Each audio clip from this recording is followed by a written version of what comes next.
and welcome to Finding Your Mojo, Fireside Chats with Chakri Lokapriya of TCG Asset Management.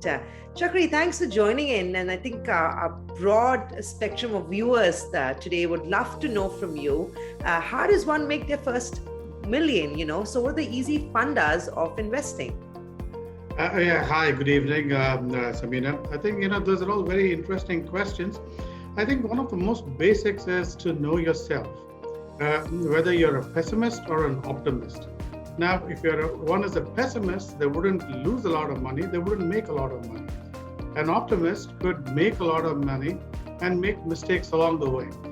And I think for that, one also needs to tie that in with financial due diligence, because there's no substitute for hard work in terms of analyzing the investments that you make. I think a combination of these, both quantitative as well as emotional, makes the difference. Hey, Chakri, I think we have started using the word unicorn very loosely now and very, very frequently, at least in the last couple of years, right? With everything that's going around us. How does one go about identifying the next unicorn? And I'm asking you this because a lot of young investors believe that they can become millionaires by finding that one stock that, of course, changes or will change their fortunes. It's absolutely spot on. And if you just think about it, I think anybody if you think Mark Zuckerberg, when he started Facebook, now did he imagine that Facebook would turn out to be the way it is? I guess not. But what happens to a unicorn is along the way, as the ability to think your business and outthink your business, you should be able to visualize growth.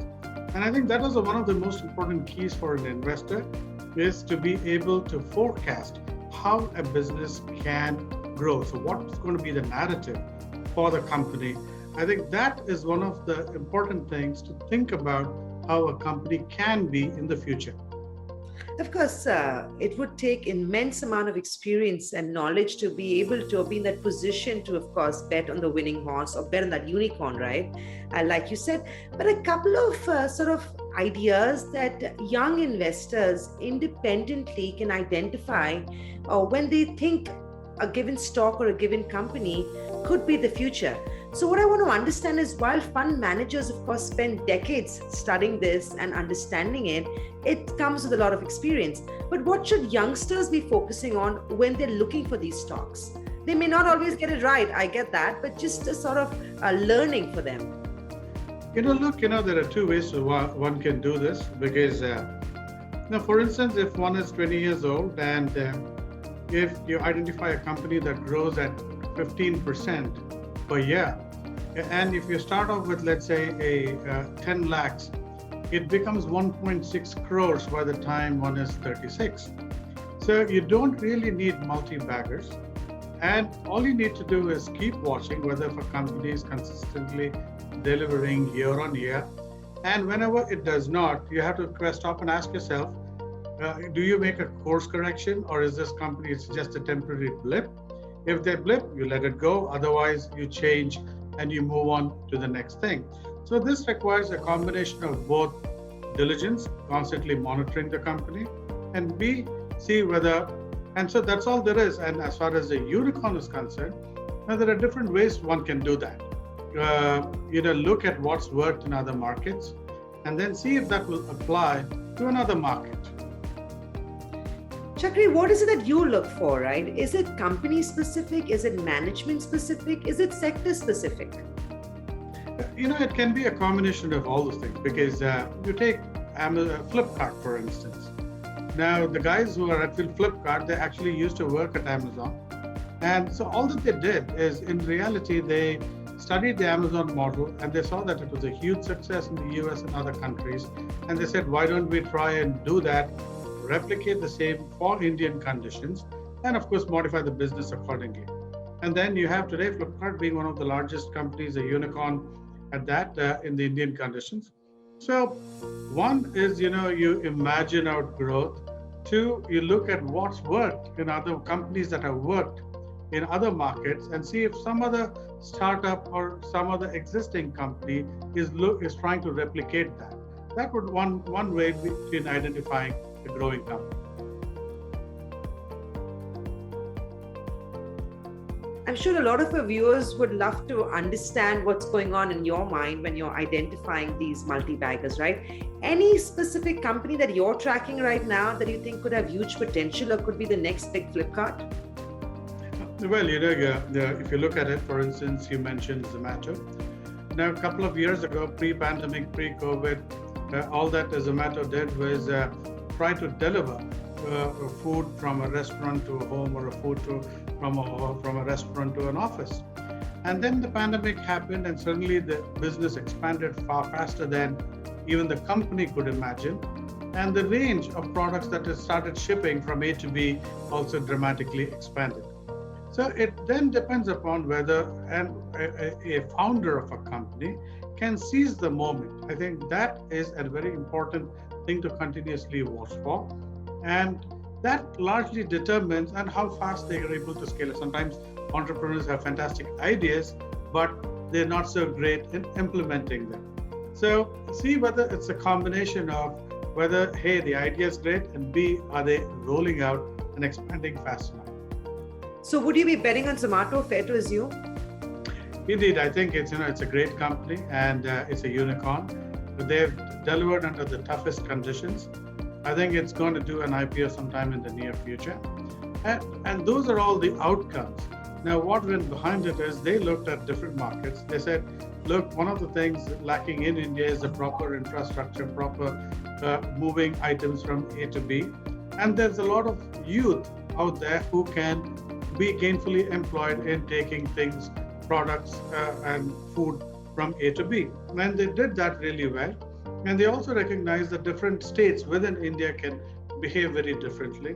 And they likewise had very strong operations so that the whole thing succeeded. I think so. It's these small things, these block and tackle things that one needs to look out for, whether they're blocking and tackling with agility. Right. Chakri, anything that's already in the listed space that you're feeling as bullish about or you think could become the next big story, right? So, of course, Zomato will be listing shortly. I know Nykaa will also be looking at the markets very soon. We'll talk about that too in a minute. But anything else that's already out there that investors can get their hands on? Indeed, the two different things. Now, for one is Policy Bazar. Policy Bazar allows you to go online, check out competing insurance quotes, various types of insurance, health insurance, medical insurance, travel insurance. And certainly, COVID has taught everybody the importance of insurance. Yeah. And, this is a company which has, again, done a very good job of learning what's worked in other markets, learning that, how India operates. And this company was under a good, what do you call, backup, which is InfoEdge. The founders of the InfoEdge, they gave the company sufficient time, Policy Bazar sufficient time to grow and come into its being. So I think that's a company worth looking out for. Chakri, when a company is on the way to become that unicorn or become that multi-bagger, valuations sometimes go for a toss. And I know we keep talking about how important valuations are. Do they really matter when you're identifying these biggies or these small ones that are going to become biggies eventually? It might not make sense, I'm assuming. Indeed, absolutely. I think that's a very good question. I think what ultimately matters is growth. Because of growth, if a company is growing fast enough, valuation will take care of itself. Now, I'll just give you an example. Take one of the largest companies in India, Reliance Industries.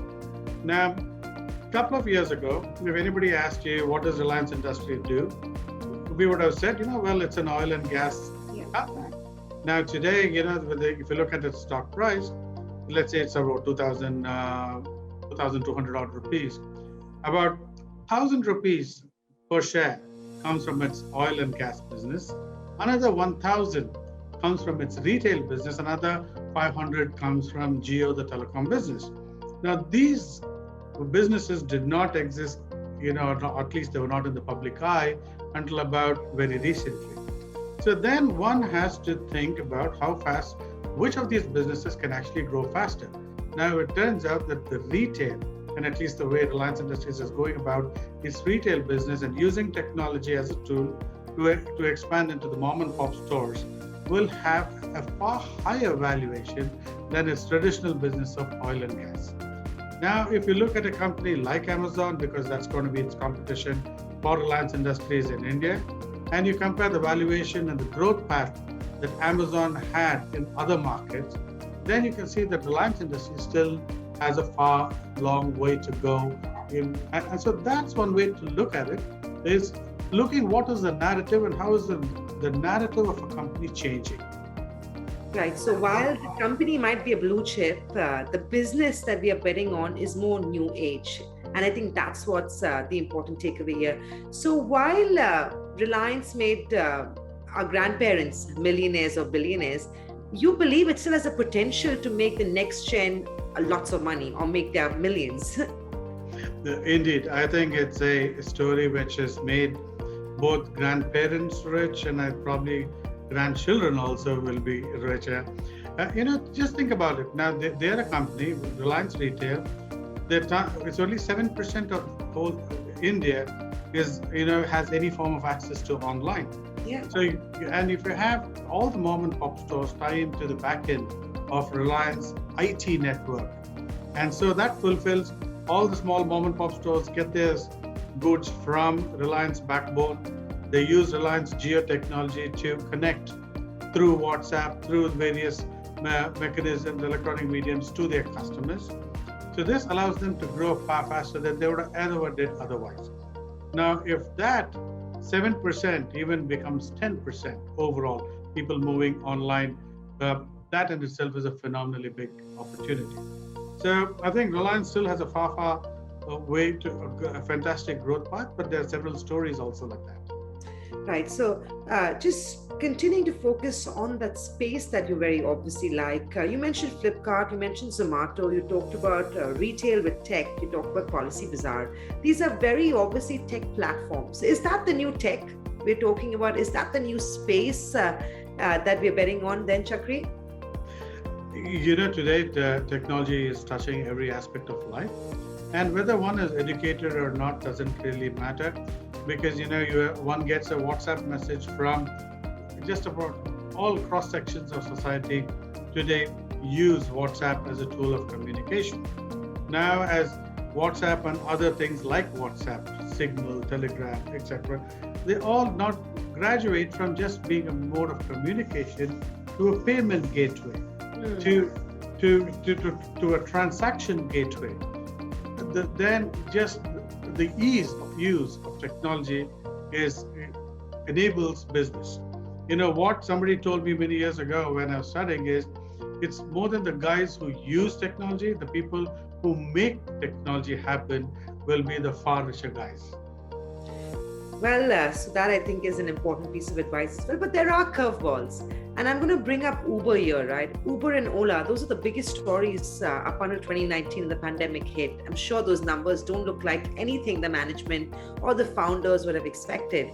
In the same way, are there any sort of telltale signs, anything to watch out? While the space looks so promising, could there be any unprecedented risk or black swan events that could impact the sector that youngsters should keep in mind? Because it shouldn't be that you get into a company and then you don't have an exit because of unprecedented circumstances. COVID, for example, which has worked for them. Those are very good questions there, and absolutely one needs to be on the lookout for those things. Now, if you take, for instance, Diageo, when it came into and bought over United Spirits, they said, hey, India is a large country. There are several 100 million people who is a young population who like to socialize and have a drink, and therefore it's a growth market. And then, the court changed the rules, and they said one couldn't have bars on the highways. And lo and behold, and I think in one summer, 65,000 crores worth of revenue was lost until the laws were slightly modified. So these are the kinds of things one absolutely needs to be mindful of, and then sit back and ask yourself, hey, so is now the story changed, or is this a temporary blip? Right. Very lastly, I think we're short of time as well. So I'm going to quickly start wrapping up our conversation, but 3 to 4 sort of takeaways from a conversation. Any advice that you have for investors, young people in their early 20s joining the employment, where everyone has stars in their eyes and everyone wants to be the next big bull, if I may say. What is it that they need to keep in mind? What are those 3 to 4 points, or 3 to 4 sort of, if someone's saying with a book and pen, what should they be noting down? More than advice, I think, just about everybody today, youngsters are very smart. It's basically know yourself, and, being an optimist always helps. Being emotionally agile and having that quotient of not getting personal opinions in the way of making investment decisions, and try to call a spade a spade. And then think big. Like Donald Trump said, if you got to think, then think really big. I think that is the way to see whether a business can grow to be really big. And then finally, the most important, simplest takeaway which I've discovered is you don't really need multi-baggers all along. Just keep identifying companies which can grow roughly around that 15% over the next 15 odd years. And if you start off with 1 crore, 15, 16 years later, that would compound to about 15, 16 crores. So you can pretty much become a millionaire just taking care of the pennies and ensuring that the glide path remains intact. Right. Thanks, Chakri. I think that's very valuable advice for our viewers. Take it slow, take it easy. Power of compounding is at play, but like Chakri also indicated, the action is in the tech platform space. Having said that, companies like Reliance as well still have the opportunity to make you lots of money. So keep your eyes and ears on the ground. Thanks, Chakri. Have a good day. Thank you so much.